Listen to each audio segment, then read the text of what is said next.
Good evening, everybody. I almost forgot to add myself to the stage. Wow. Welcome to D&V Investigations on a Wednesday. Damn. Man, I didn't even know if I'd make it, though. I had to cut up some video and do it all after work, and it was a little tight. So, unfortunately, the Mandy Dale video has no music because, well, one, I didn't have enough time to find something that would sound good behind fucking Mandy. Let me tell you, that is rough.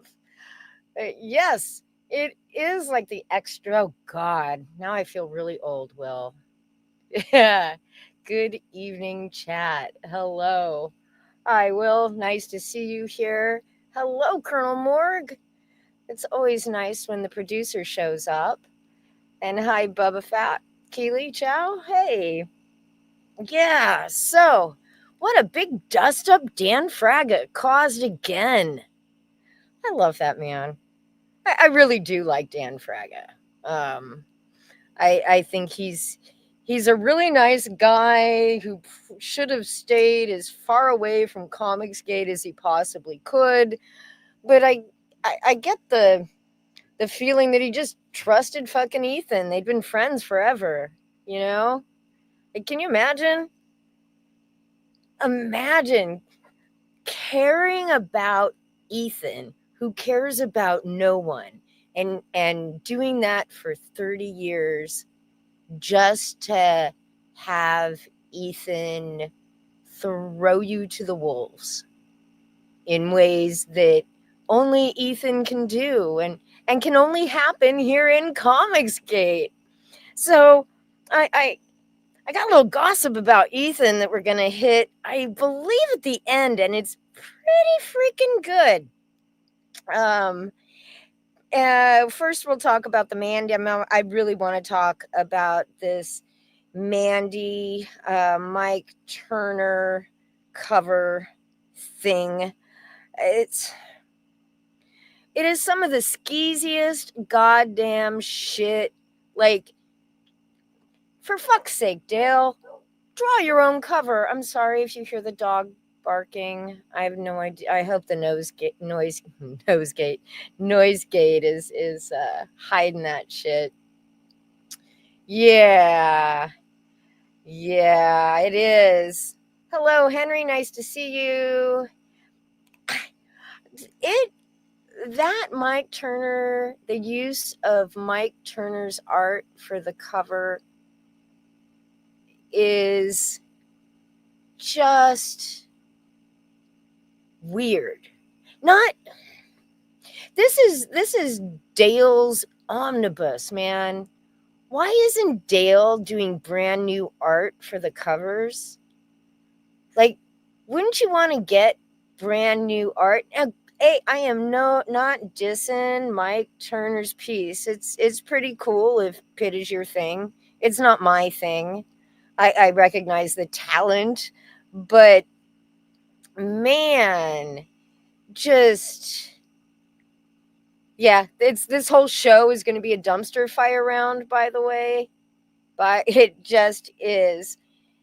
And I guess I saw somewhere on Twitter, well, man, didn't Phil Diaz have it colored? Didn't PTP have it colored? No, Dale's coloring it himself. He said so. Like, why wouldn't he be putting his own fucking original art on brand new books containing all of his stuff? If you want to show this piece by Mike Turner, put it in the book. Just add a couple fucking pages. Put in pin-ups by other artists. Make it exciting. Like, literally, pages of pin-ups scattered between the issues in each trade. And was I right as fuck about them only doing Indiegogo and gypping Dale out of 10 times the potential backers that are on Kickstarter? Fucking Kickstarter, like, so many eyes over on Kickstarter. Just have a campaign under Dale's name and it'll just fly. Mandy. Oh, Mandy. I'm going to get to it during the video. I started to talk about it, but I really want to put it into better context and not spew everything I have to say about this until I get to that video. Okay. So let's go ahead and do it. Let me find it. God damn. Oh, first I want to start with this one because I played this. I put this together a few weeks back, but it just feels like it ties into this whole thing. So here's a little repeat content. It's not very long. Many different artists. I know, like Shelby here too, says he enjoyed your inks on PITT 3 and 4. I think Joe should put out an ink sampler book and allow your nicer pages to. Oh, dude, that would be fascinating. Maybe that's what you're going to kickstart. I'm not sure. I'm not sure what an ink sampler is, unless it's just a couple of pages from a lot of different things I do. Yeah, I think that's what he imagines, because he's also an artist and an inker himself, so he's been in the business a hot minute. But yeah, for those wondering, Dale Keown did just finally put the sign-up page for the PITT Omni. You guys can go sign up on Indiegogo. I discovered Dale. I discovered. Oh, you did? Yeah, I saw this little black and white book, and I thought this stuff is great. And this is way before the internet. So I made what I seem to remember 10, 15 phone calls tracking him down all over Canada. And I said, hey, your stuff's great. Send me some samples. And he sent me samples. I turned them into 3-page packets that I stapled together. I hand wrote his phone number on it. I handed it out. He got his first job. He became Dale Keown. He would have been Dale Keown without me, but at least I got him in, right? Then I inked the PITT stuff, and he still owes me money for it. Okay. Well, now that it's up on Indiegogo for the campaign, maybe he'll reach out. Yeah, I don't. If he just sent me $50 a month for the last 20 years, I think he would have been paid off by now. But that doesn't seem to be a priority for him. Oh no. Dang, you hear that, Dale? Maybe you're listening. Yeah. Let's see. Garcia Lopez made our Atari Force, a rad comic. He's incapable of doing anything bad. There is no such thing as a bad Garcia Lopez drawing. It's that simple. Yeah. Let's see. As a matter of fact, people with big egos. Yeah.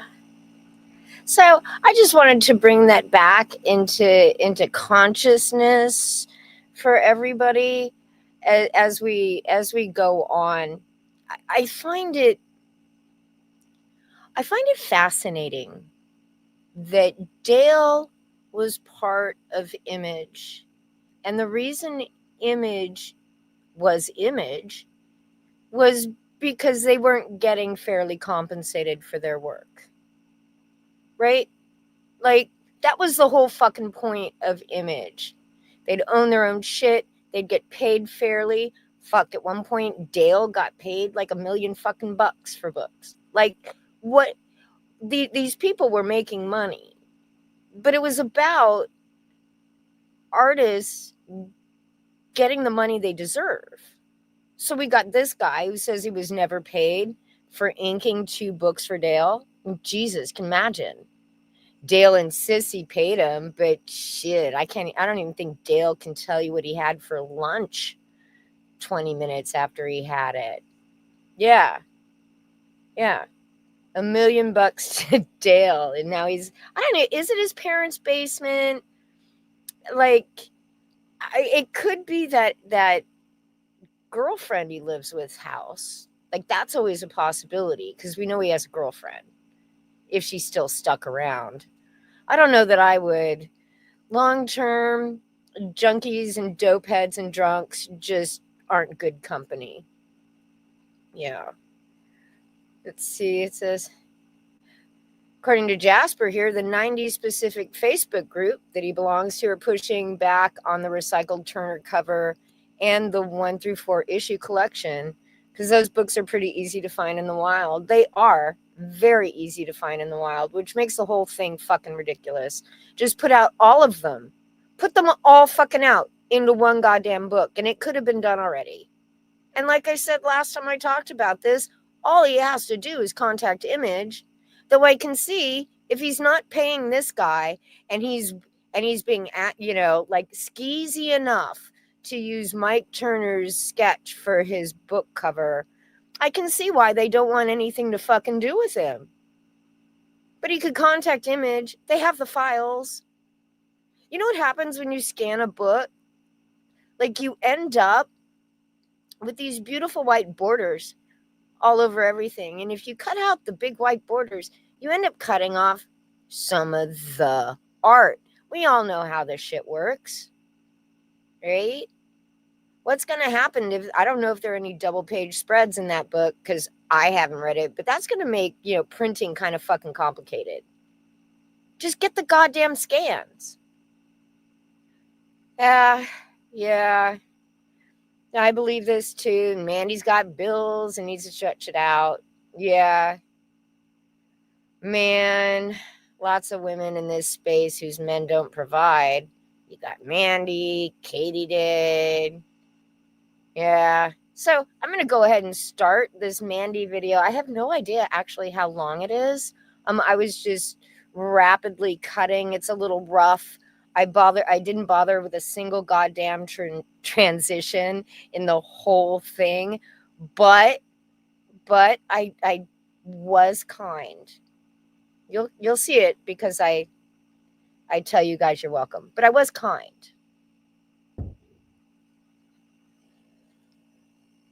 Okay. So, all right, let's get into it. Let's get into it, okay? And can I just start by saying Queen Cast? Bitch. Queen Cast. You know what? This is like the worst marketing ever. When I think Queen Cast, I think it's gonna be a stream with just chicks. Just chicks. I know. Weird, right? But that's where my mind went. I thought, Mandy's starting up, like trying to like dig up women in CG. She's going to actually start streaming with women again. Oh, hell no. Hell no. These are the queens. Dale and Mandy. Yeah. Yeah. So I'm not as good at this as some people. So I'm going to do my best to kind of fill you guys in with everything that has been going on. Thank you. I was sleeping. Yes, Dale was sleeping when all of this kicked off. But I did kind of catch him up on it, but I figured I'd do most of it here. So you guys will probably get a lot of first reactions from Dale on what's been happening. Okay. So first off, can I just say that this is actually quite amazing. And this is where, and I know everybody, they try to pretend that Mandy doesn't manipulate Dale, right? Oh, yeah, Bubba Fett, we don't use that queening stool phrase in these parts. So Dale was asleep, right? He admits to not being able to read all the shit on Twitter because it was just too much and it hurt his brain, right? So he pretty much is like half, maybe 3/4 of the way in the dark here. So Dale's gonna not be giving us a reaction to what happened and what was said. He's gonna be giving us a reaction based on how Mandy tells this. Because Mandy has to tell it. Because Dale was asleep. So he's actually reacting to Mandy's reaction and not what happened over the course of the day regarding this art piece. Yeah. It's very subtle. And she does this, and you'll find if you listen to it, go back and watch the stream. She talks for him all the time. Dale will say a little something, and then Mandy goes and expounds on it and talks for him. And it is some of the most manipulative shit. Like, you can watch it happen in real time. Yeah, Dale's just been relegated to a prop. Using a cardboard cutout would be kinder to him. It would. It would indeed. We knew going into this that even despite all of the well wishes for Dale, of, oh, but we don't care, we just want Dale to succeed. This was all for Dale anyways. We just want to help out Dale. We love Dale. Let's help out Dale. All of this, we knew deep down there was going to be some bullshit started, right? We knew it. I mean, there's no way this was not going to pay. I mean, the whole reason I'm doing it is to spite them, since they want to accuse me of all this shit anyways. Junkie logic. That's all that is. It's junkie logic. Well, you know, they're saying all this mean shit about me, so I'm just going to go ahead and prove them right, I guess. Because that's the only way that actually works, right? I'm going to go ahead and do it anyway because they're saying shit about me. Usually follows up with I'm going to be fucking shit up. And why would you pick the absolute? You're right, Neil Bunny. And I don't know why this won't show. There we go. Yeah, that wasn't it either. I missed you. There you are. Yeah, it is the worst reason to do anything. She's not doing it to help Dale. She's doing it because people gave her shit. It's, like I said, it's junkie logic. It's the way a toddler fucking thinks. You know? And there are some players in this that are, you know, sticking their head up and starting shit. There are others that I was not expecting that kind of came out of left field. That I was at, like Queen Mickey or whatever. I was not expecting her because I have nothing. Like, the fuck did she come from? Who moved the rock? Who the fuck moved the rock that this bitch came crawling out from under it starting? I was not expecting her. And another one was Mickey used to promote like all the Comicsgate stuff. She was retweeting Mandy, retweeting Ethan, all the kings, because she was clout chasing. No offense, Mickey. She's back, by the way. She's privated. I have a tweet here where Ethan quote tweets her, and you can't see it, and I was kind of disappointed. But yeah, Mickey's been around for a really long time. This is how small Mandy's bubble is. You know? That she didn't know. Don't give me a fucking break. She sits here in this video and says, like, Dan Fraga pretends he doesn't even know who I am. Bitch, you're pretending you don't know who Mickey was. Dan. I was not. I know that Dan and Shane had the thing going on over the PITT Omnibus, but honestly, that's more of jealousy of like between like Dan's really jealous of Shane. So those two are. Imagine seriously letting those words come out of your mouth. Just what kind of place do you have to be in where you can say with a straight face that someone is jealous of Shane Davis? What does Dan have to be jealous of exactly? I don't know. I can tell you that Dan is more successful than Shane. So what? He doesn't have a bunch of Ethan sycophants showing up in chats for him, tossing him super chats. I don't think Dan gives a fuck. Right? Dan seems pretty well fucking grounded. He's got his art. He's got work that pays well enough for him to support his family. People actually know who fucking Dan Fraga is. Nobody knows who Shane is. Nobody. Yeah. Yeah, that's true. All of that. Right? Like, Dan's done shit like Shane could only think about. Maybe. And he probably doesn't, because his lack of creativity is just there. Really kind of weird. Now, Edwin, I mean, come on. Edwin got a shout out again. Edwin is the boogeyman of Comicsgate now, and it is fucking hilarious. It's like, it's me and Edwin are now what Ren used to be. Everybody knew Edwin. I knew that like PTP wasn't gonna like it. So, but some of these people are really fucking like, wow, you really mad, huh? You're upset. So today it kicked off. We're gonna start with the stupidest. We'll start with what I consider to be kind of the all right, here we go. All right, so first of all, here's how this, let me just explain how this would work. So they want to audit you. Pretty much, yes. If I came out and said, all right, I am getting, if I lowballed it, I'm getting 2%, 1.5%, right? If she lowballs it, she would be saying she's getting 2%. Well, how much are you fucking getting? Because that's the lowball. That's not what you're getting. You're getting more than that. Right? She has to be. Why else would she fucking do it? She doesn't have her own shit coming out.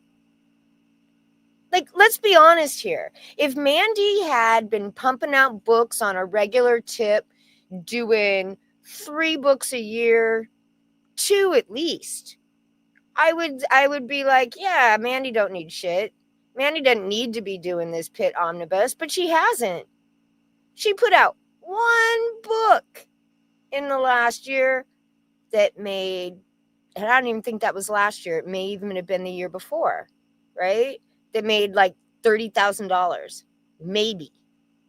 She didn't put out a new book last year. We're still waiting for fucking Gem Shock, so she can't do Gem Shock 2. She hasn't done anything new with that weirdo Peter Gilmore.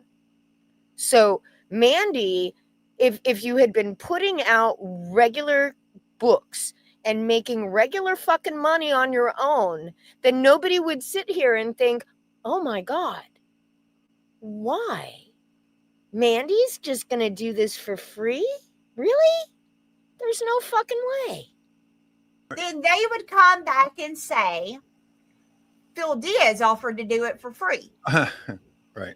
If I came out with, well, I'm doing it for free, then Edwin would say, well, due to the fact that Mandy Summers is not expecting any monetary gain, it can only be assumed that she is, she has information on Dale Keown that she plans to release at a later date. Oh my God. Why would she be like, okay, Mandy should not be writing anything including her own lies. Like, seriously. She can't tell a story. Why in the world would anybody think that she would release something about Dale later if she's publishing his omnibus? Maybe she's trying to say that she's holding something over him and threatening to release it. I mean, goodness gracious. It's not like Mandy's never done that before. So it doesn't matter what I say. His whole goal is to make me look like shit. To Edwin, I will offer this. You're not important. You're not. I'm sorry. You're not important. You're not that guy. Just write whatever the fuck you want. I accidentally chunked out a whole bit. I read the fucking tweet. So he said, let me find it here.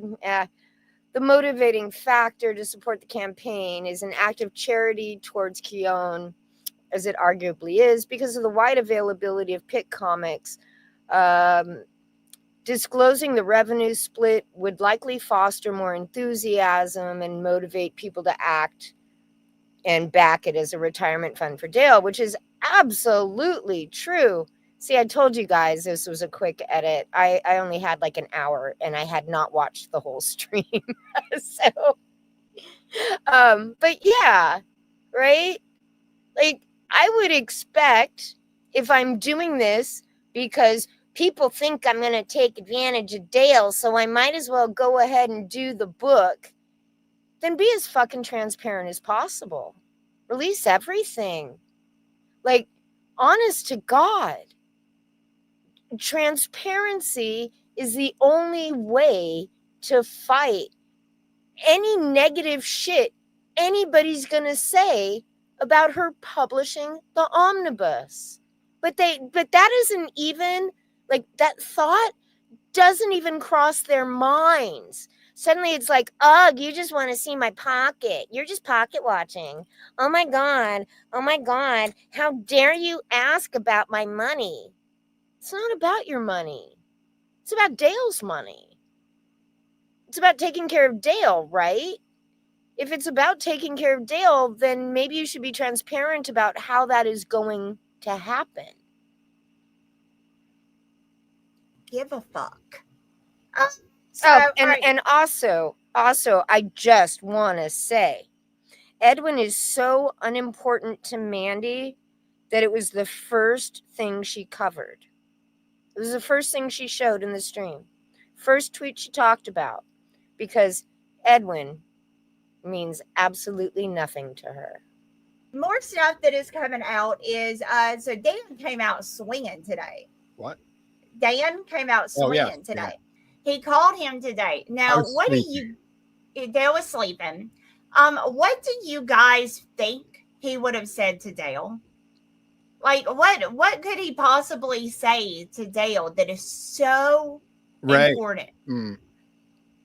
Like, if I had to take a minute to look into the mind of Dan, I would guess it would be like, you're working with Mandy. She's using you, dude. Patrick loves you. Oh. Go back to Patrick. Patrick loves you and cares about you. Mandy's just using you, dude. I have a feeling that this is what he wanted to talk to Dale about. Like, I don't know. Maybe, bruh, maybe you shouldn't use that picture. Dude, Mike wouldn't have liked Comicsgate. Mike would have kept me out of Comicsgate. He wouldn't want his art associated with fucking Comicsgate. And I think that is a genuine concern. Dale claims that he loved Mike. Well, then why would you do this to him? Like, seriously, why? Because you're too lazy to draw your own fucking cover? I mean, that's the only answer I see. So you will take somebody. Okay, did you guys know that when Shane Davis put out that Extend book, which was just awful? I read the original. I have no idea what he did in this remaster, but you know why it was remastered?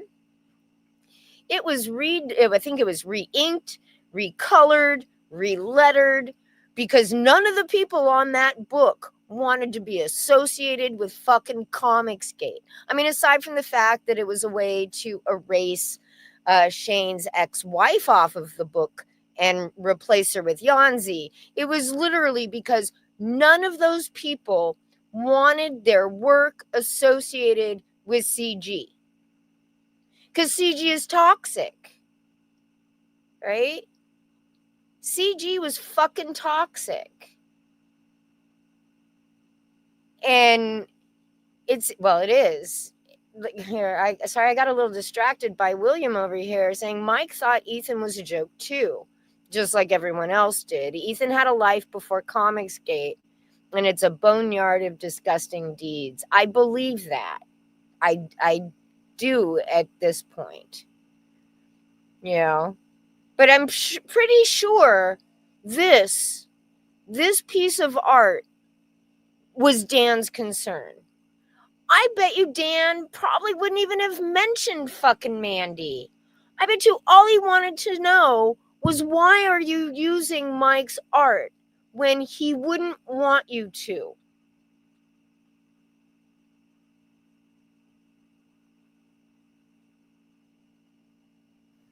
But he really wants to have a phone call. Geez, he did. Oh, he did.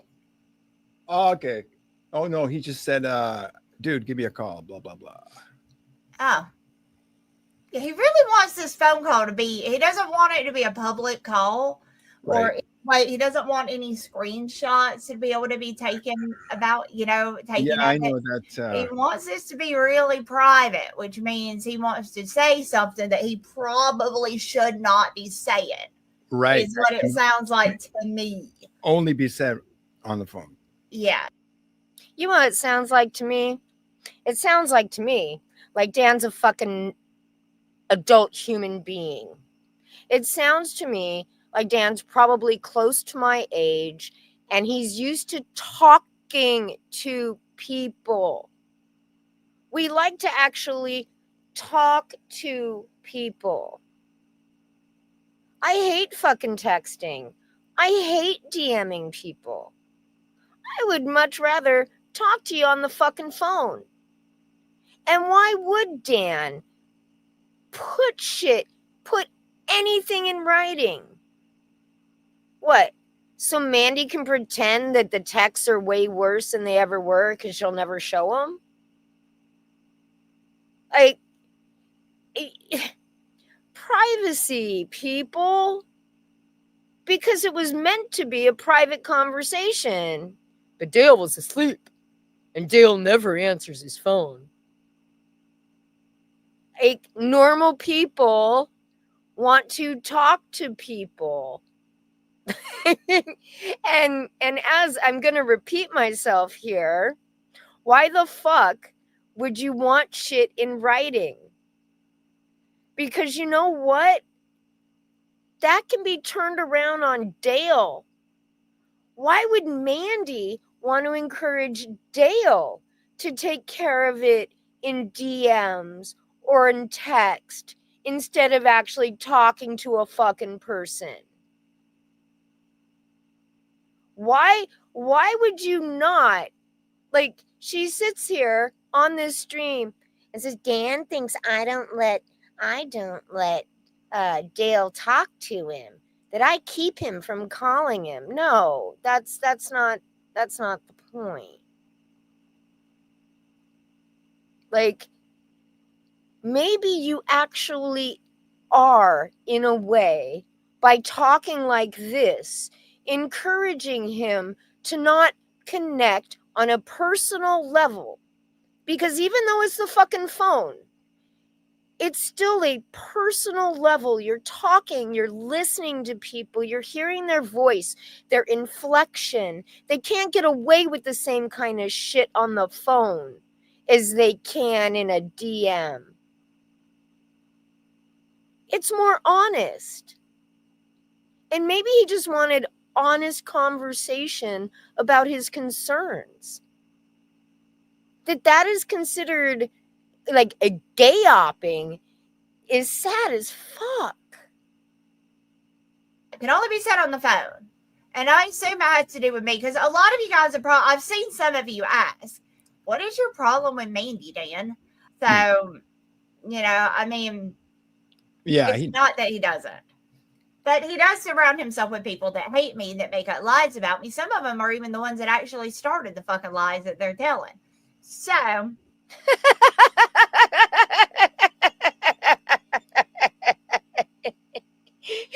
What's really funny is when Mandy says they're telling lies and that she's got proof that people are lying. All she ever does is say she has proof but never shows it. What are we lying about, Mandy? What? Huh? Please tell me. Because I listened to an entire audio recording of Ethan saying some nasty ass shit about you. I've heard some shit about you and the women of Comicsgate from years ago. You know why there aren't a whole lot of women high profile in Comicsgate? Just look at your fucking screen. She's sitting right there. She chased most of them off. Piper, Shay, Red Valkyrie. Well, I don't know if that counts. But all those women. Back in the day, there were two shows. There was the War Campaign ladies, and there was the Comicsgate ladies. And they duked it out in their own, each had their own show. 4 of them on each panel.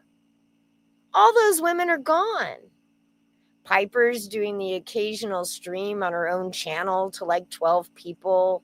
I don't know how Shay's doing because I honestly haven't paid that much attention. But there should be, there should just be a lot more women in this space. Why isn't there? And because you can't say there are no women in comics. I see them all over the fucking internet. But they're not in Comicsgate. He doesn't know who I am. All right. So, FRAGA, this is a quote retweet to my book, which is just promoting the trade paperback. That's all this was, is a promotion. I'm so sorry this got fucked up because I even read the goddamn tweets so you didn't have to listen to her voice. I voiced over her voiceover. But he retweeted her promo tweet, Dan did, and he said, Mike would never approve of this. Turning a trading card done as a trading card into a cover wasn't the job when he did it almost 30 years ago. Dale owns the art, but is using a dead man's name to sell a book. And before you go on and say you don't speak for Mike, I'll get folks who do involved. Nowhere here does he say that Dale doesn't have the right to do it, which became like the big conversation. Does Dale have the right to put that? Ethan, we won because Dale has the right to put it on the book. And that doesn't make it any fucking better. It doesn't make it right.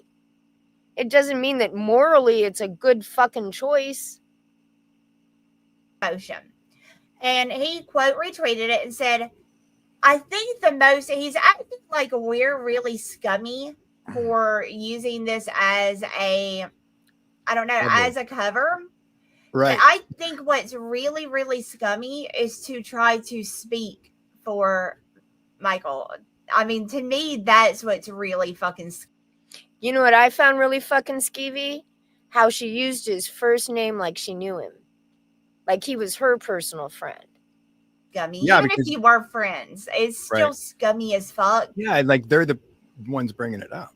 Yeah, of course. Yeah. Like I never would have. The only reason I'm using this cover, because it is literally, in my opinion, the best depiction of Pitt I've ever seen. Of any artist who's ever drawn him. It's like literally my favorite. That's why I have the original. I traded a Hulk piece for this because I needed it. It is beautiful. Exactly. Yeah, it is beautiful. And with your colors, it is a cover. And I'm not even finished tweaking. Yeah. Yeah, because why don't we show you? Okay, so in case you didn't catch that.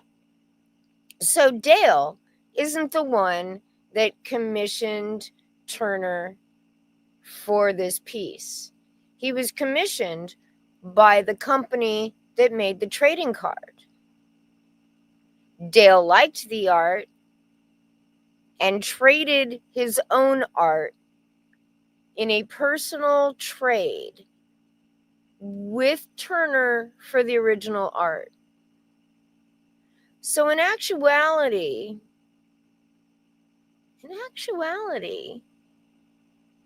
Turner didn't get paid by Dale at all. Yeah.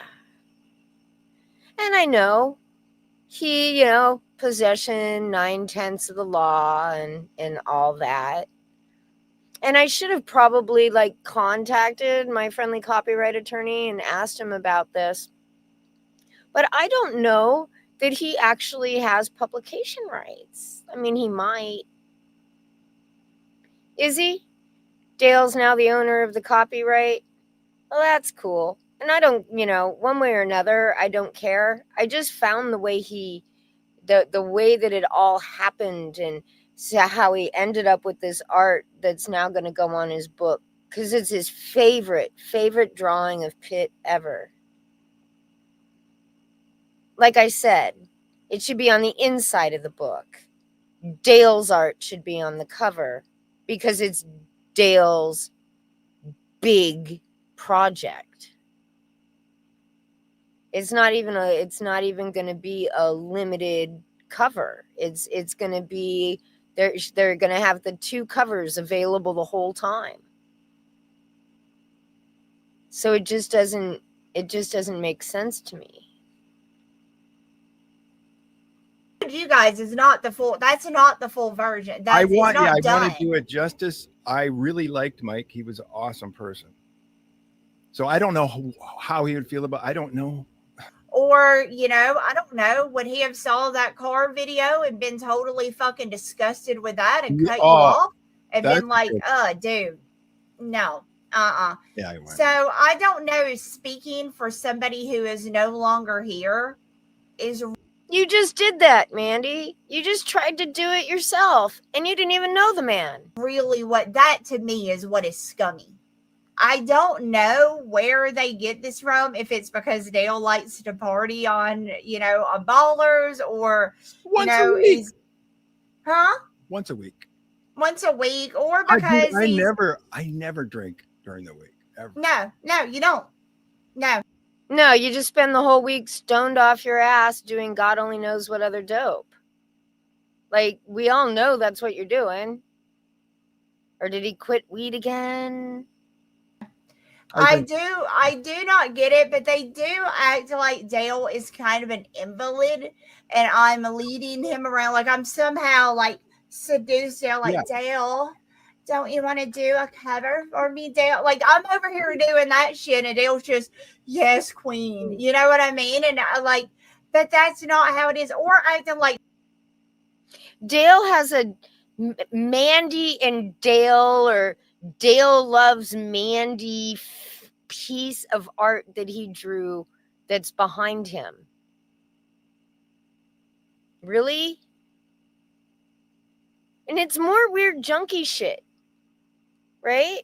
Like, Dale is dependent on whoever's gonna help him function along so he can get more money to support whatever habits he's fucking got. Same with Mandy, in my opinion. Someone made the comment to me that the reason Mandy packed on some weight was because she had to stop doing the meth that was keeping her skinny because she doesn't have the money for it. And I could almost believe it. But this is just so weird. The dynamic is so sad if you're a grown human with any sort of empathy.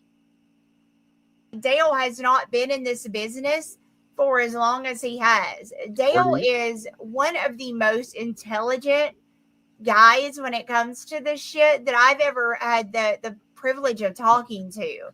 Dale has been in Hollywood meetings. Dale was one of the first ones in Image.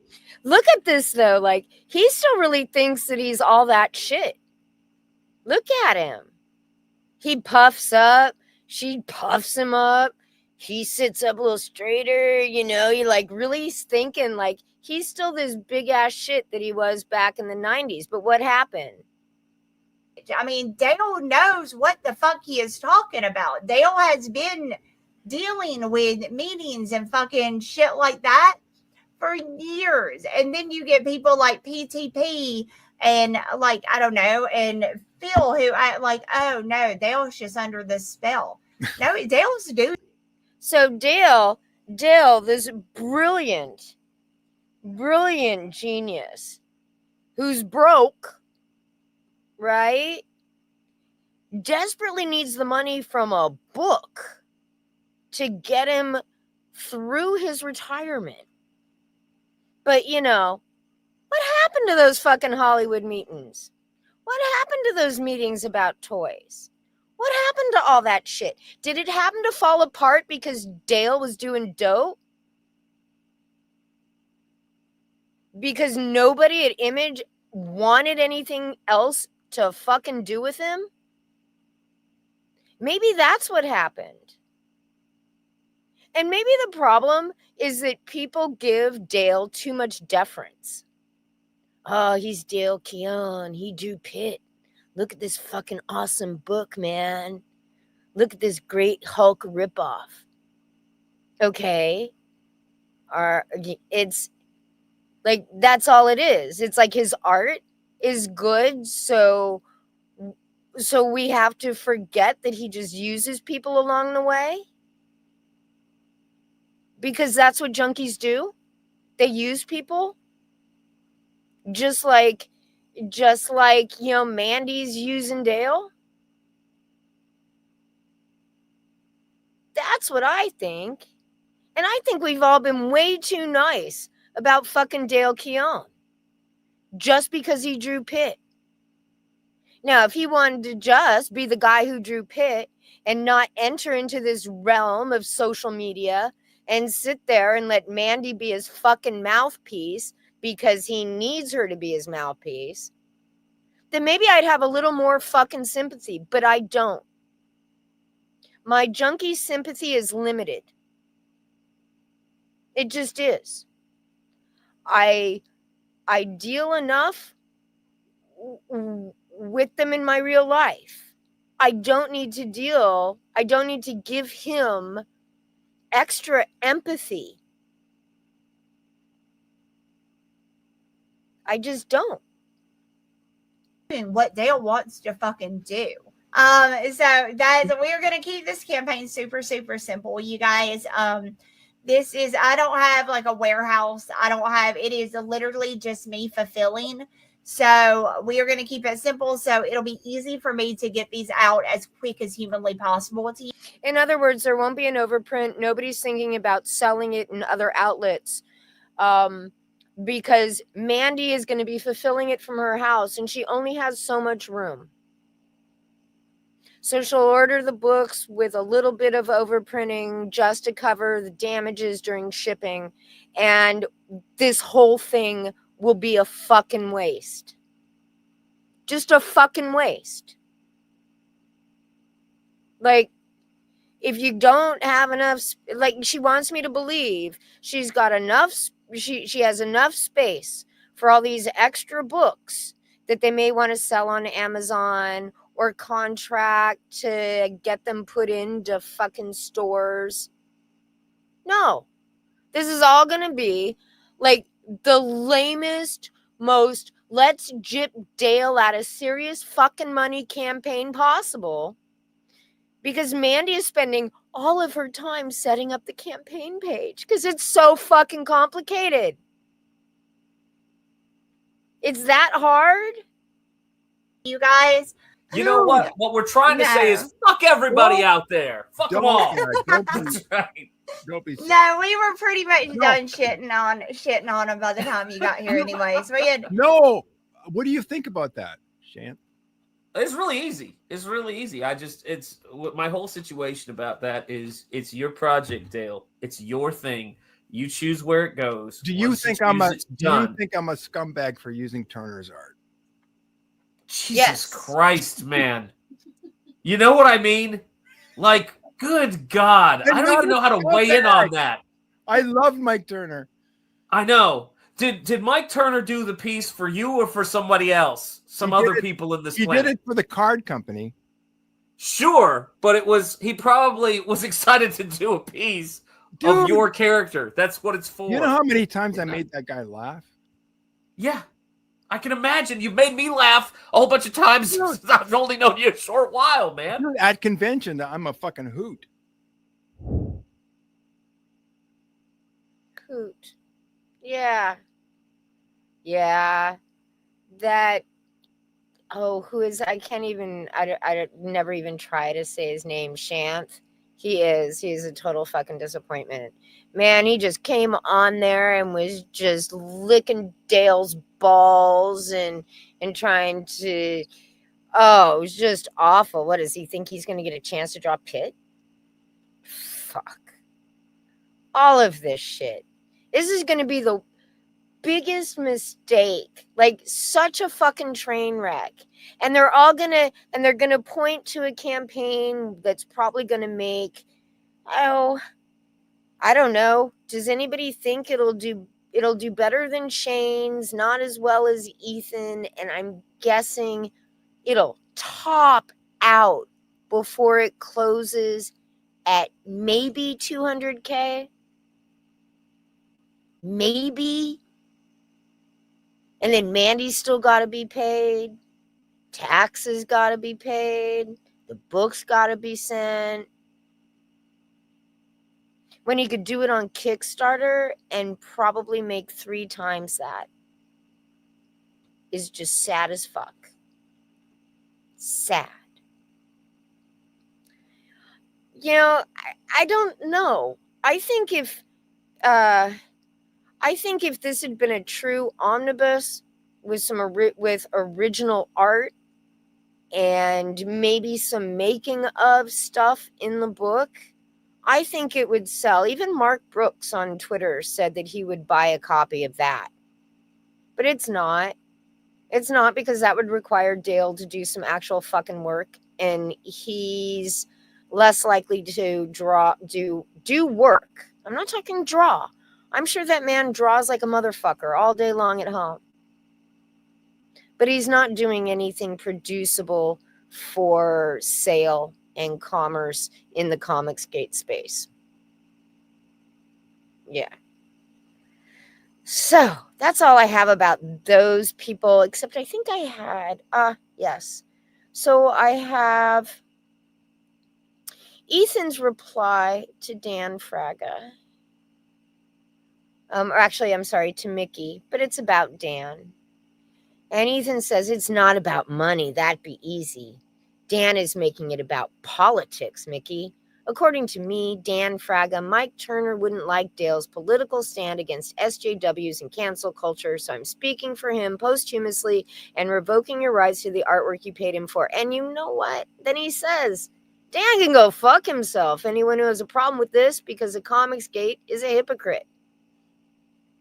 It's not about SJWs and your stupid fucking cries of cancel culture, because none of you have really been canceled. It's about none of that.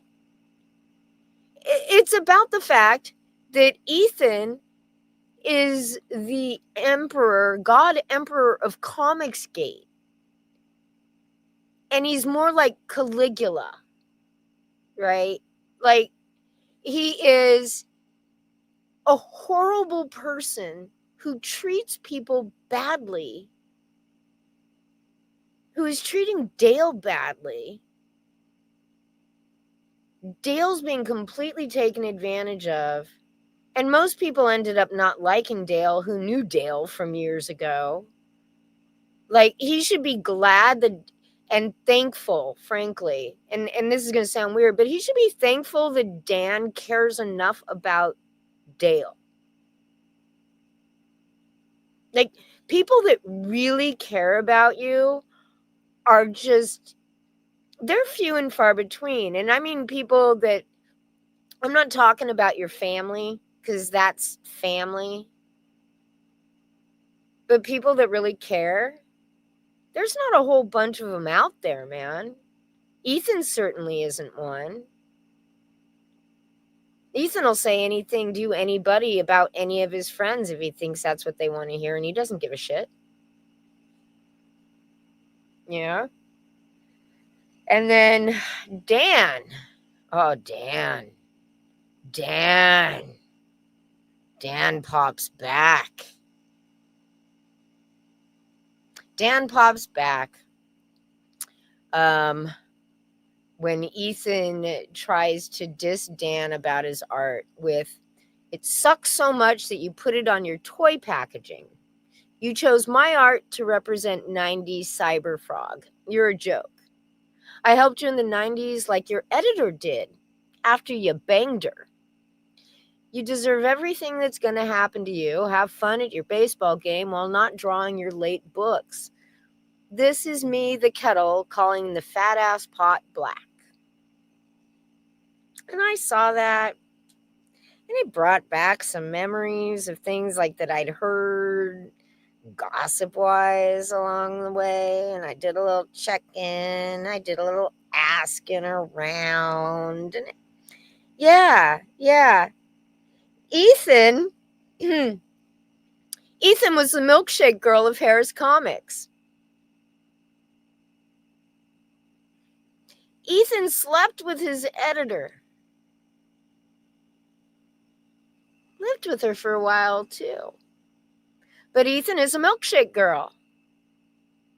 So awesome. Oh, she has, oh, yeah. Who was the editor? Her name was Melanie. They had a relationship, and I'd remember hearing about that. But before I get too much further into that, I want to take a step back in time a minute here to Ethan talking about Ed Piskor. Somebody, Mike Partika, had left a comment on my video saying that Ethan was so nice about Piskor. And don't worry, this all ties in together. It's only a couple of minutes. I managed to cut this one really short because I didn't have a whole lot of time. But it does tie in with the rest of, I guess we're going to call it gossip, to be on the safe side.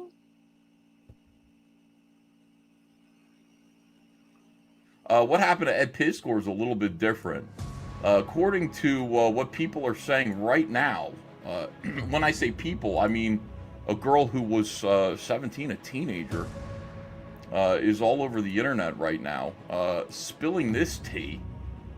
And this is terrible. Listen, let me just preface all of this by saying I don't know these people. I don't know if this is true or not. I only know of Ed Piskor, but right now Twitter is abuzz.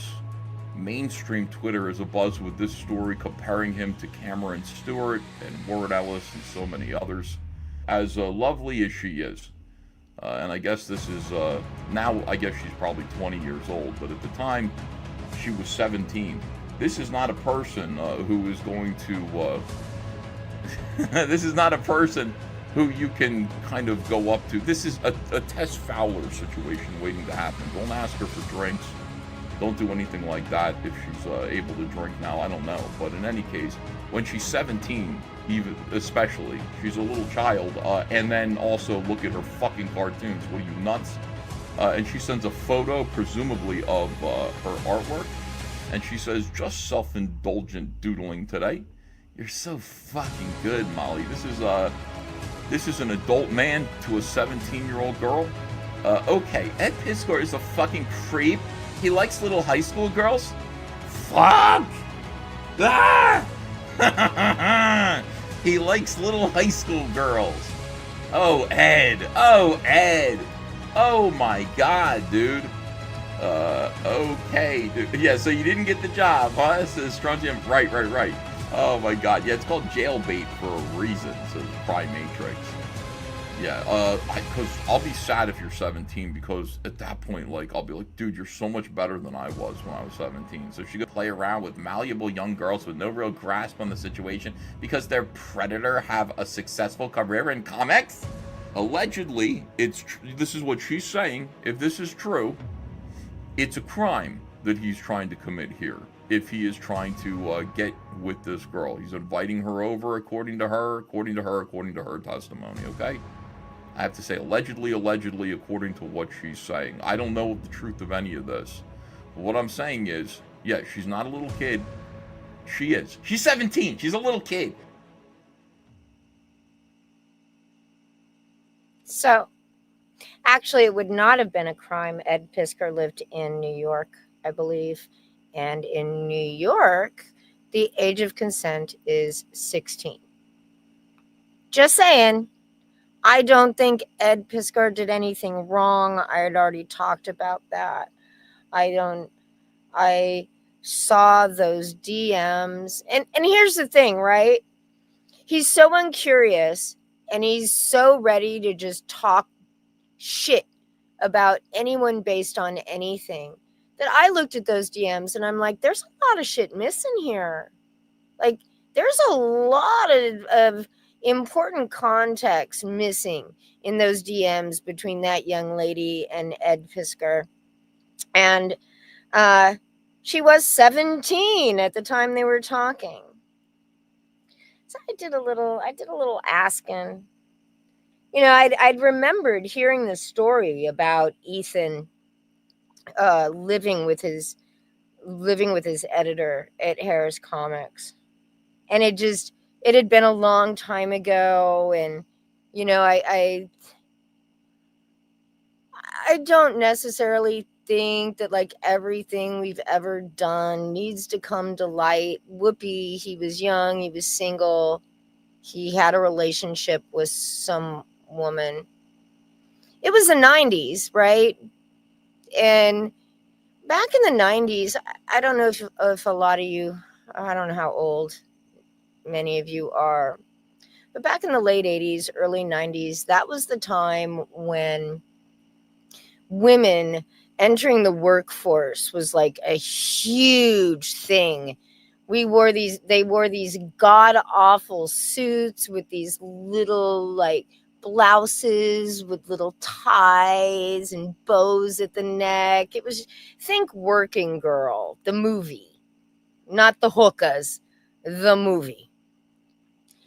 And sexual harassment was a huge topic because so many women were joining the workforce and they were suddenly confronted with the fact that there were a lot of men out there who really just wanted to fuck you and then maybe give you a raise. And I remembered, I actually did remember this before I was talking to somebody else, but Ethan, while he was living with his editor, had a relationship with an intern at Harris Comics. I don't think I need to mention her age because Ethan did all that when he was talking about Ed Piskor.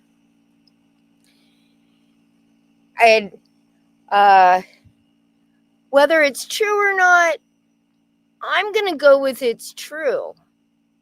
He slept with his editor. I can imagine Ethan sleeping with with an intern.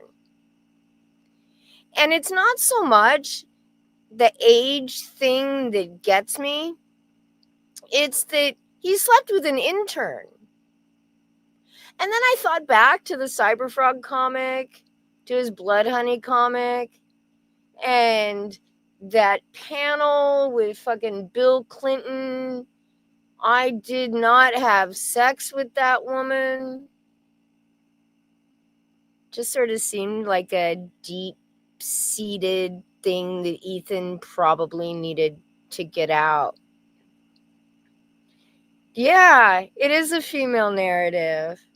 Let me tell you, right, that you shouldn't sleep with people that you work. You should never shit where you eat, and that includes who you have sex with.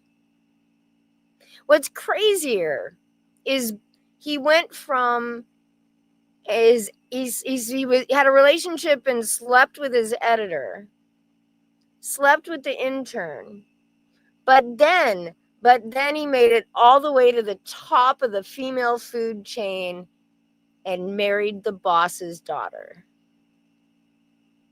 Oh yeah. Men like young chicks, and Ethan was young at the time.